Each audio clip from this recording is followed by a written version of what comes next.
नमस्कार दोस्तों, आप पढ़ रहे हैं कक्षा 12वीं एनसीईआरटी गणित, जिसमें आज हम अध्याय 6 की शुरुआत करेंगे।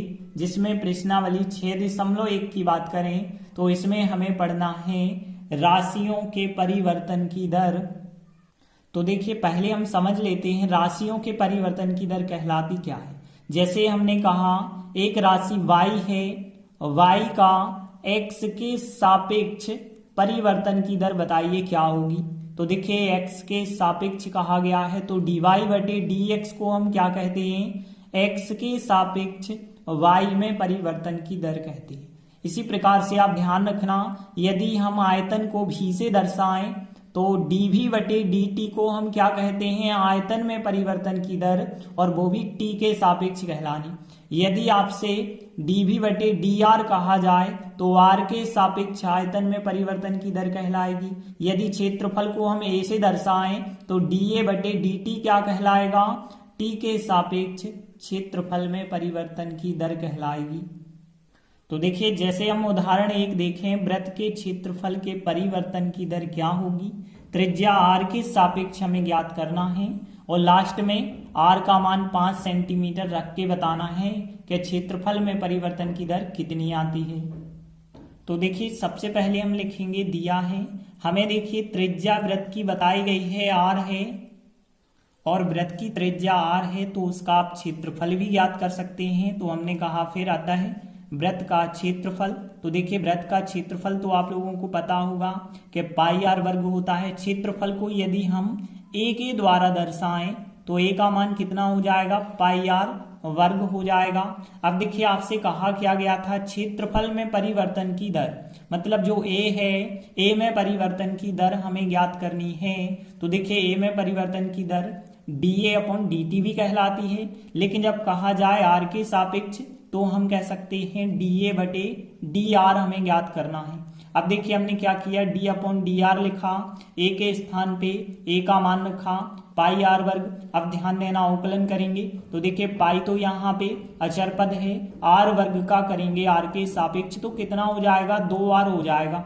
मतलब हम कह सकते हैं कि dA अपॉन dr का जो मान आया है 2 पाई r आया है। अब देखिए, हमें कब बताना है, जब r का मान 5 सेंटीमीटर हो। तो देखिए, हमने लिखा फिर जब r बराबर 5 सेंटीमीटर है तो फिर dA अपॉन dr का मान फिर हम निकालेंगे। तो देखिए, dA अपॉन dr बराबर क्या हो जाएगा, यहाँ r के स्थान पे 5 रखेंगे तो 2 पाई इंटू 5, मतलब यहाँ पे 2 पंचे 10 पाई आ जाएगा आपका आंसर। लेकिन यहाँ पीछे आपको इकाई भी लिखनी होगी। तो देखिए, यहाँ पे dA अपॉन dr का मान आया है, a क्या होता है, क्षेत्रफल, और क्षेत्रफल की जो इकाई होती है वो वर्ग में होती है, और सवाल सेंटीमीटर में चल रहा है, इसलिए हमने लिखा सेंटीमीटर वर्ग। a की इकाई लिखी सेंटीमीटर वर्ग, और फिर बटे मतलब प्रति लगाते हैं, और r नीचे चल रहा है, r त्रिज्या है, त्रिज्या की इकाई सेंटीमीटर होगी, तो हम कह सकते हैं सेंटीमीटर वर्ग प्रति सेंटीमीटर। यही हमारा फिर आंसर हो जाएगा। तो इस प्रकार से उदाहरण 1 कंप्लीट हुआ। इसके बाद देखिए, उदाहरण 2 है, एक घन का आयतन 9 सेंटीमीटर घन प्रति सेकंड की दर से बढ़ रहा है। इसका मतलब है आयतन में परिवर्तन की दर का मान हमें पता है। अब देखिए, कहा गया है इसकी कोर की लंबाई, मतलब जो घन की भुजा होती है, इसकी लंबाई यदि 10 सेंटीमीटर है तो इसके पृष्ठ का क्षेत्रफल किस दर से बढ़ रहा है, मतलब क्षेत्रफल में परिवर्तन की दर हमें ज्ञात करनी होगी। तो देखिए, सबसे पहले तो हमें मानना पड़ेगा कि घन के कोर की जो लंबाई है वो 1 सेंटीमीटर है। क्यों मानी, क्योंकि यहाँ पे पिछले सवाल में तो त्रिज्या r दी गई थी, लेकिन अब घन की तो कोर होना जरूरी है। तो पहले तो हमने मान ली कि घन की कोर क्या है, x है। तब देखिए प्रश्नानुसार क्या हो जाएगा, अब प्रश्नानुसार हम देखेंगे तो देखिए प्रश्न में क्या दिया गया है, घन का आयतन, मतलब आयतन में परिवर्तन की दर दी गई है, मतलब हम कह सकते हैं dv बटे, अब यहाँ पे ध्यान देना, dv बटे क्या लेंगे आप, तो देखिए यहाँ पे सेंटीमीटर घन प्रति सेकंड लिखा है, मतलब आपको बटे में टी लेना पड़ेगा। तो dv बटे dt का मान कितना दिया गया है, 9 सेंटीमीटर घन प्रति सेकंड दिया गया है। और आगे यदि आप करेंगे तो देखिए d/dt लिखा, b के स्थान पे v का मान रखेंगे और v क्या है, आयतन होता है। और आपको पता है घन की कोर यदि x है तो घन का आयतन क्या होगा, घन का आयतन a घन होता है, मतलब भुजा का घन। और भुजा यदि x है तो x का घन हो जाएगा। तो हमने यहाँ पे आयतन का मान रखा है तो x घन हो गया है और बराबर में 9। तो देखिए हमने बगल में भी लिख दिया कि घन का आयतन x घन होता है, तो v के स्थान पे x घन हमने रखा है। अब देखिए x घन का यदि आप अवकलन करेंगे तो 3x वर्ग हो जाएगा, लेकिन ध्यान रखना t के सापेक्ष कर रहे हैं तो x का फिर रिपीट भी आपको करना होगा, तो dx बटे dt। ध्यान देना यदि आप x के ही सापेक्ष कर रहे होते तो बिल्कुल भी आप रिपीट नहीं करते, x घन का 3x वर्ग, लेकिन x घन का t के सापेक्ष कर रहे हैं तो रिपीट भी करेंगे। और यहाँ पे बराबर 9 है। और देखिए यहाँ पे यदि आप और आगे सॉल्व करते हैं तो dx बटे dt का मान हमें कितना मिल जाएगा, 9 बटे में कितना आ जाएगा, 3x वर्ग आ जाएगा। और यहाँ पे तो कट भी सकते हैं, तो 3 त्रिका 9 मतलब 3 बटे x वर्ग। अभी dx बटे dt का मान आया है, ध्यान रखना। इसे हमने समीकरण 1 का नाम दे दिया। अब देखिए हमें क्या ज्ञात करना है, इसके पृष्ठ का क्षेत्रफल किस दर से बढ़ रहा है, मतलब क्षेत्रफल में परिवर्तन की दर ज्ञात करनी है।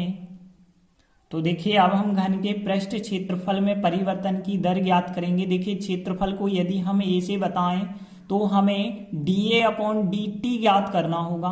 और देखिए यदि इसे आगे सॉल्व करते जाएंगे तो dA/dt लिखा, a का मान रखना होगा। तो देखिए क्षेत्रफल क्या होता है, घन का पृष्ठीय क्षेत्रफल या संपूर्ण जो क्षेत्रफल होता है 6a वर्ग होता है, मतलब यदि भुजा x है तो कितना होगा, 6x वर्ग। और देखिए यदि आप इसका फिर अवकलन करेंगे तो कितना आएगा, यहाँ पे देखिए dA/dt तो आपको लिखते हुए चलना है।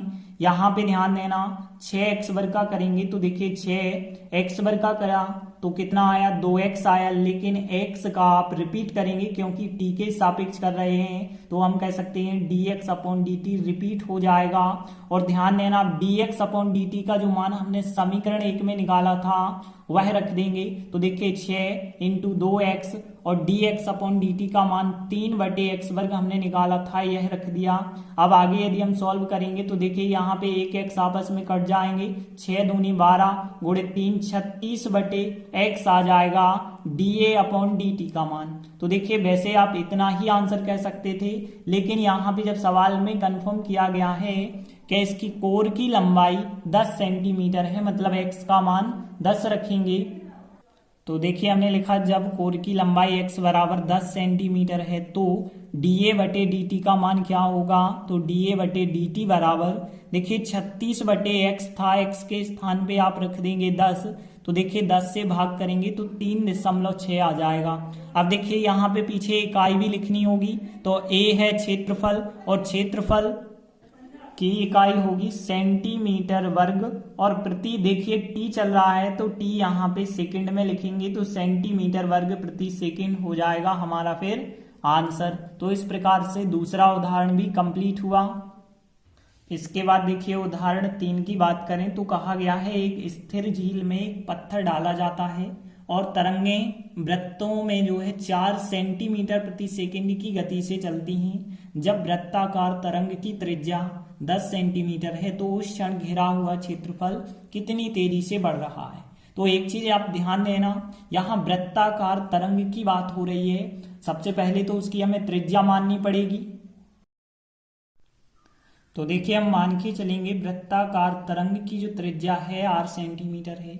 अब देखिए हमें क्या दिया गया है, 4 सेंटीमीटर प्रति सेकंड की गति से तरंगें चलती हैं। तो यहाँ पे सबसे पहली चीज तो आपको पता होना चाहिए कि यह हमें क्या दिया गया है। तो हमने लिखा तब प्रश्नानुसार, देखिए हमें जो दिया गया है यहाँ पे क्षेत्रफल में परिवर्तन की दर तो नहीं दिया गया है, क्योंकि क्षेत्रफल में परिवर्तन की दर होता तो यहाँ वर्ग लगा होता। तो हम कह सकते हैं हमें त्रिज्या में परिवर्तन की दर का मान दिया गया है, dr/dt का मान दिया गया है 4 सेंटीमीटर प्रति सेकंड। अब देखिए अब हमें क्या ज्ञात करना होगा, क्षेत्रफल कितनी तेजी से बढ़ रहा है, मतलब क्षेत्रफल में परिवर्तन की दर यदि a क्षेत्रफल मान लेते हैं तो dA अपॉन dt हमें ज्ञात करना होगा। अब देखिए हमने लिखा dA अपॉन dt और a क्षेत्रफल का मान रखेंगे तो आपको पता है यदि r त्रिज्या है वृत्ताकार तरंग की तो क्षेत्रफल कितना होगा, फिर पाई r वर्ग हो जाएगा। तो हमने कोष्टक में भी लिखा कि वृत्ताकार तरंग का क्षेत्रफल पाई r वर्ग होगा। देखिए यदि आप इसका अवकलन करेंगे तो पाई तो वैसे ही रहेगा, r वर्ग का करेंगे अवकलन तो 2r तो होगा, लेकिन t के सापेक्ष कर रहे हैं तो r का आपको रिपीट भी करना होगा। dr बटे dt हम रिपीट करेंगे तो अब ध्यान देना यहाँ पे हो जाएगा 2 पाई r हो जाएगा और इसके बाद ध्यान देना dr बटे dt का मान आपके पास पहले से था 4, तो 4 यदि आप रखेंगे तो 4 दूनी 8 पाई r हो गया हमारा dA बटे dt का मान। लेकिन अब देखिए क्वेश्चन में कहा है जब त्रिज्या कितनी होती है 10 सेंटीमीटर होती है, तो देखिए हम लिखेंगे जब r का मान 10 सेंटीमीटर है तो फिर dA बटे dt क्या हो जाएगा, तो फिर dA बटे dt का मान क्या होगा, यहाँ r के स्थान पे हम 10 रख देंगे तो 8 पाई और इंटू 10 हो जाएगा और 10 8 80 पाई आपका आंसर होगा। देखिए अब इकाई लिखेंगे, ऊपर है ए क्षेत्रफल सेंटीमीटर वर्ग और t जो होता है सेकंड में, तो सेंटीमीटर वर्ग प्रति सेकंड आपका आंसर हो जाएगा। तो इस प्रकार से उदाहरण 3 कंप्लीट हुआ। इसके बाद अगला चौथा उदाहरण, किसी आयत की लंबाई x 3 सेंटीमीटर प्रति मिनट की दर से घट रही है और चौड़ाई जो है इस दर से बढ़ रही है। तो देखिए हमने लिखा दिया है आयत की लंबाई x और चौड़ाई y है। तब प्रश्नानुसार, अब देखिए हमें क्या क्या दिया गया है, हमने लिखा तब प्रश्नानुसार देखिए यहाँ पे लंबाई जो है x जो थी 3 सेंटीमीटर प्रति मिनट की दर से घट रही है, मतलब यहाँ पे हम कह सकते हैं लंबाई x है तो x में परिवर्तन की जो दर हो जाएगी वो कितनी हो जाएगी, 3 सेंटीमीटर प्रति मिनट हो जाएगी। अब देखिए घट रही है तो माइनस चिन्ह लिया जाता है, यदि बढ़ रही होती है तो प्लस चिन्ह लिया जाता है। चौड़ाई की बात करें तो यह बढ़ रही है, मतलब dy बटे dt का जो मान होगा वो 2 सेंटीमीटर प्रति मिनट धनात्मक आपको लेना होगा। तो देखिए जो कुछ आपको दिया गया है सबसे पहले हमने वो लिखा। अब देखिए हमें क्या ज्ञात करना है, जब x का मान 10 और y का मान 6 होता है तो एक तो परिमाप में परिवर्तन की दर क्या होगी और क्षेत्रफल में परिवर्तन की दर क्या होगी। तो देखिए ए नंबर का यदि हम सवाल करें तो सबसे पहले तो हमें पता होना चाहिए कि आयत का परिमाप क्या होता है। तो देखिए आयत के परिमाप की यदि हम बात करें, परिमाप को यदि हम p के द्वारा दर्शाएं तो आपको पता है 2 गुणित लंबाई धन चौड़ाई होता है आयत का परिमाप। लंबाई x मानी गई है, चौड़ाई y मानी गई है, तो हम कह सकते हैं आयत का परिमाप कितना हो जाएगा, 2 कोष्टक के अंदर x प्लस y होता है। इसलिए अब हम कह सकते हैं कि इस परिमाप p की जो दर होगी वो क्या होगी, dp बटे dt हो जाएगी। और देखिए यहाँ पे d अपॉन dt तो हमने लिखा, p का मान रखेंगे तो देखिए p का मान 2 इंटू एक्स प्लस y होगा और आगे यदि आप सॉल्व करेंगे तो देखिए 2 तो वैसे ही रहेगा, x का अवकलन यदि आप करेंगे t के सापेक्ष तो dx बटे dt हो जाएगा, प्लस अब देखिए y का अवकलन करेंगे t के सापेक्ष तो dy बटे dt हो जाएगा। और ध्यान देना यहाँ पे dx बटे dt का मान है, dy बटे dt का भी मान है आपके पास। तो देखिए हमने मान रखा तो 2, इसका मान -3 है, इसका मान 2 है। और आगे देखिए क्या आ जाएगा, यहाँ पे -3 + 2 -1 -1 का 2 से यदि आप गुणा करेंगे तो -2 आ जाएगा। मतलब हम कह सकते हैं dp बटे dt का जो मान आया है -2 आया है। और पीछे इकाई भी लिखनी होगी। देखिए परिमाप की इकाई जो है केवल सेंटीमीटर होगी, वर्ग नहीं होता है परिमाप में, और प्रति और t जो है यहाँ मिनट में चल रहा है तो सेंटीमीटर प्रति मिनट हो जाएगा इस पहले सवाल का आंसर। यदि हम सेकंड सवाल की बात करें, क्षेत्रफल में परिवर्तन की दर, तो देखिए चूंकि आयत का क्षेत्रफल क्या होता है, लंबाई गुणित चौड़ाई होता है, मतलब x गुणित y हो जाएगा xy। अब देखिए यहाँ क्षेत्रफल को यदि आप a के द्वारा बताएंगे तो हमें अब इसके परिवर्तन की दर ज्ञात करनी होगी, मतलब dA बटे dt हम ज्ञात करेंगे। तो कैसे ज्ञात होगा, d अपॉन dt तो हमने लिखा। देखिए यहाँ a का मान कितना रख देंगे, x y रख देंगे। अब देखिए जब हम अवकलन करेंगे तो यहाँ पहला फलन दूसरा फलन फार्मूला बनेगा। तो देखिए पहला फलन होगा x, दूसरे का अवकलन y का t के सापेक्ष अवकलन करेंगे तो dy बटे dt होगा, प्लस दूसरा फलन लिखेंगे y। अब हम x का अवकलन करेंगे t के सापेक्ष तो dx बटे dt हो जाएगा। अब ध्यान देना यहाँ पे x तो लिखा हमने, dy बटे dt का मान प्लस का 2 है तो यहाँ प्लस 2 रखा, और फिर y लिखा, dx बटे dt का मान -3 है तो -3 लिखा।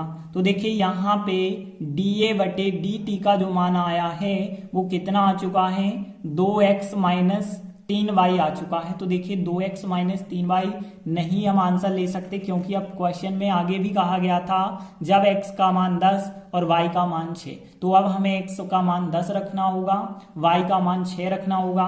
देखिए हम इस पहले सवाल में भी रखते, लेकिन यहाँ x y कुछ बचा नहीं था तो यहाँ पे हम रख नहीं पा रहे थे, लेकिन यहाँ तो हमें रखना पड़ेगा। तो हमने लिखा जब x का मान यदि हम 10 सेंटीमीटर रखें और y का मान यदि हम 6 सेंटीमीटर रखते हैं तब क्या आंसर आएगा। तो देखिए तो फिर क्या आएगा, dA बटे dt बराबर, देखिए 2 लिखा, x का मान हमने 10 रखा है, फिर 3 लिखा, y का मान 6 लिखा। तो यहाँ पे 10 दूनी 20 माइनस 18 करेंगे, मतलब 2 आंसर आ जाएगा। देखिए जो आंसर आया है इसकी इकाई लिखेंगे तो a है क्षेत्रफल, क्षेत्रफल सेंटीमीटर में यदि आप लिखेंगे तो सेंटीमीटर वर्ग होगा, और बटे में t चल रहा है, t मतलब यहाँ पे टाइम, टाइम मतलब यहाँ सवाल मिनट में है तो सेंटीमीटर वर्ग प्रति मिनट हो जाएगा हमारा आंसर। तो इस प्रकार से उदाहरण 4 भी कंप्लीट हुआ।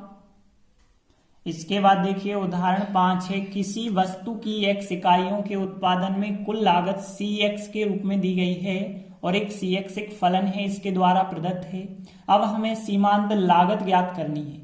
तो देखिए सीमांत लागत क्या कहलाती है, जो फलन होता है उसका अवकलन सीमांत लागत कहलाएगा। यदि आपको कुल लागत दी गई है तो सीमांत लागत निकल के आ जाएगी, यदि आपको कुल आय दी गई है तो सीमांत आय निकल कर आ जाएगी। यहाँ सीमांत लागत का मतलब होगा लागत में परिवर्तन की दर। तो देखिए हमें दिया गया है कुल लागत का जो फलन दिया गया है इसका यदि हम अवकलन कर देंगे, और अवकलन यहाँ पे हमें x के सापेक्षी करना होगा, तो देखिए जो अवकलन आएगा वही हो जाएगी कुल लागत में परिवर्तन की दर, जिसे हम सीमांत लागत कहते हैं, जिसे हम मार्जिनल कॉस्ट भी कह सकते हैं, इसलिए इसे MC के द्वारा भी दर्शाते हैं। तो देखिए अब हम लिख सकते हैं कि जो मार्जिनल कॉस्ट होगा, मतलब जिसे हम MC लिख सकते हैं, वो क्या होगा, इसका अवकलन होगा। तो यहाँ पे d बटे dx करना होगा, x के सापेक्ष हम करेंगे इस cx का अवकलन। तो देखिए कैसे होगा इसका अवकलन, हमने लिखा d बटे dx करके और यह पूरा फलन लिखा। अब देखिए अब हम इसका फिर अवकलन कर देंगे तो देखिए हमें क्या प्राप्त होगा, 0.005। अब देखिए x धन का अवकलन करेंगे यदि आप तो कितना हो जाएगा, 3x वर्ग हो जाएगा, फिर माइनस 0.02 लिखा, x वर्ग का अवकलन करेंगे तो कितना हो जाएगा, 2x हो जाएगा, और 30x का करेंगे तो कितना हो जाएगा, 30 हो जाएगा, 500 का अवकलन 0 हो गया। तो देखिए अब हमारा जो MC का मान तो आ चुका है, लेकिन अब इन्हें कहा है कि जो x है वो क्या है, इकाइयां हैं। जब 3 इकाई उत्पादन होता है मतलब x का मान कितना रख देना है, आपको 3 रख देना है। तो हमने लिखा जब x बराबर 3 लिया जाता है तो फिर जो यहाँ सीमांत लागत मार्जिनल कॉस्ट होगी वो क्या हो जाएगी, x के स्थान पे आप 3 रख देंगे तो 0.005, और फिर यहाँ पे देखिए 3 और x वर्ग मतलब यहाँ पे 3 का वर्ग हो जाएगा, फिर माइनस 0.02 लिखा हमने, और फिर देखिए 2x का मतलब होगा x का मान आपको 3 रखना होगा प्लस 30 रहेगा। अब देखिए यहाँ पे यदि आप सॉल्व करेंगे तो 0.005 ही रहेगा, यहाँ पे 3 का वर्ग 9 गुणित 3 करेंगे तो कितना हो जाएगा, 27 हो जाएगा, और यहाँ पे माइनस 0.02 रहेगा, 3 गुणित 2 करेंगे 6 हो जाएगा, प्लस अब देखिए इसे सॉल्व करेंगे तो यहाँ पे इन दोनों का हमें गुणा करना होगा, 5 का गुणा इससे करेंगे 5 7 35, 5 दूनी 10, और 3 कितना हो जाएगा, 13 हो जाएगा। अब देखिए 1 2 3 अंक बाद दशमलव लगाइए, तो 1 2 3 अंक बाद यहाँ दशमलव लगाया, माइनस 6 का गुणा करेंगे तो 6 दूनी 12 हो जाएगा। एक और 1 2 अंक बाद दशमलव लगाएंगे तो इस प्रकार से आ जाएगा +30। अब देखिए धन की संख्या आप अलग जोड़ देंगे, ऋण की अलग जोड़ देंगे। तो देखिए धन की संख्या यह है और यह है, तो यहाँ पे 30.135 हो जाएगा। माइनस करना है हमें 0.12। तो देखिए आप कैसे माइनस करेंगे, यहाँ दशमलव के बाद 3 संख्याएं हैं, यहाँ भी हम 3 संख्याएं बना लेंगे। और देखिए इस संख्या में से इस संख्या को यदि आप घटाएंगे तो कितना आ जाएगा, 30.015 आ जाएगा। जिसे आप और आगे यदि लिखते हैं तो देखिए 30.02 लिख सकते हैं, लगभग में आंसर आया है। तो देखिए हम कह सकते हैं कि यहाँ पे जो MC का मान आया है, MC मतलब मार्जिनल जो कॉस्ट है, सीमांत लागत है, उसका मान इतना आ चुका है। तो देखिए हम कह सकते हैं अतः सीमांत लागत रुपए में कितनी हो जाएगी, 30.02 लगभग, यही हमारा फिर आंसर हो जाएगा। तो इस प्रकार से उदाहरण 5 कंप्लीट हुआ। इसके बाद देखिए अगला 6वां उदाहरण, किसी उत्पाद की X इकाइयों के विक्रय से प्राप्त कुल आय रुपए में आपको दी गई है, जो कि RX फलन के रूप में है। जब X बराबर 5 है तो सीमांत आय ज्ञात करना है। अब सीमांत आय क्या कहलाती है, जो कुल आय दी गई है, इस कुल आय में परिवर्तन की दर जो होगी उसे हम कहेंगे सीमांत आय। तो देखिए हमें दिया गया है कुल आय वाला जो फलन है RX बराबर 3x वर्ग प्लस 36x प्लस 5 है। अब देखिए हमें क्या चाहिए, सीमांत आय। तो देखिए हमने लिखा, अब सीमांत आय निकालेंगे। सीमांत आय को हम कहते हैं मार्जिनल रिवेन्यू, इसे MR से दर्शाएंगे। और इसका मतलब क्या है, हमें इसका अवकलन करना होगा, तो d/dx करके हम RX का अवकलन करेंगे। तो ध्यान देना यहाँ पे d/dx हमने लिखा, और किसका अवकलन करना है, 3x वर्ग प्लस 36x प्लस 5 का अवकलन हम करेंगे। तो देखिए यहाँ पे क्या प्राप्त होगा, x वर्ग का अवकलन होता है 2x और इंटू 3 होगा, मतलब 3 दूनी 6x हो जाएगा फिर। और 36x का करेंगे तो कितना आ जाएगा, 36 आ जाएगा। 5 का अवकलन 0 हो जाएगा। तो देखिए MR का मान इतना आ चुका है, लेकिन अब कहा गया था जब x का मान 5 है। तो देखिए हम लिखेंगे जब x बराबर 5 है तो फिर MR का मान क्या हो जाएगा, x के स्थान पे आप 5 रखेंगे तो 6 × 5 प्लस 36, मतलब यहाँ पे 6 पंचे 30 प्लस 36 टोटल करेंगे 66 आ जाएगा। तो देखिए सीमांत आय का मान कितना आ गया है, 66 रुपये आंसर हो जाएगा। तो देखिए हम कह सकते हैं अतः सीमांत आय RS 66 रुपये है। इस प्रकार से उदाहरण 6वां भी कंप्लीट हुआ। तो हमारे सभी उदाहरण कंप्लीट हो गए। धन्यवाद।